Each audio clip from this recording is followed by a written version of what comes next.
Today, we're making paella, a traditional Spanish dish. One of the key ingredients in paella is a top-grade saffron that possesses a deep red color, is dry to the touch, and has stigmas about 3/8 to 1/2 inch in length. We start by soaking the saffron in some warm water to allow it to bloom before using it. Paella began as a farmer's food and used any of the ingredients available to them. Typically served family style, when cooking paella, you should look for a pan which is shallow and wide, allowing you to have more surface area to spread out and cook your ingredients evenly with a lower temperature that creates more flavor. We used the cubed chicken breast, but you could also use thigh meat if you prefer dark meat, or shrimp if you are a fan of seafood. We are looking just to begin the cooking process. Don't need a lot of color as it will continue to cook with the rest of the ingredients. Spanish chorizo is a dried sausage almost like pepperoni and adds a salty, fatty element to the paella. As the chorizo is warmed, it will start to render and add flavor. Our paella seasoning has even more saffron as well as oregano and garlic.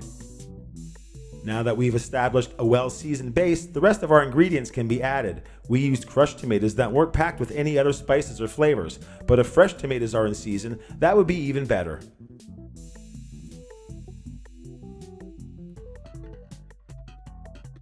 We added our paella seasoning earlier in the cooking process to help create more layers of flavor. The soaked saffron helps impart more fragrance and color. Onions help to further add depth to our dish, but we don't need them to caramelize. You might notice that no ingredients are really being browned or seared at a high heat. All of our components are meant to harmonize together and complement each other. Each ingredient is added in specific order to ensure that everything is finished cooking at the same time.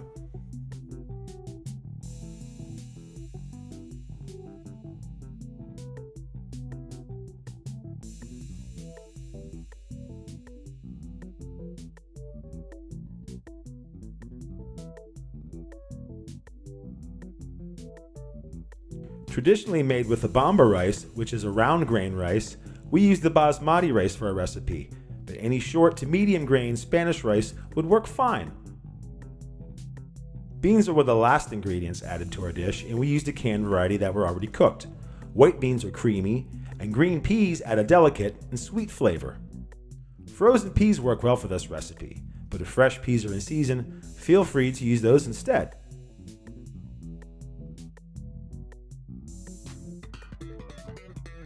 We used artichoke hearts packed in water rather than oil and marinated.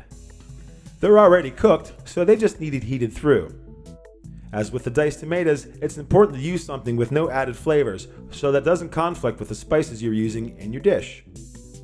We went with dried rosemary as it has more concentrated flavor than fresh rosemary and used a finely chopped variety that won't distract with its texture. As our paella cooks and the rice plumps, it will absorb some of the rosemary fragrance and flavors of the other ingredients.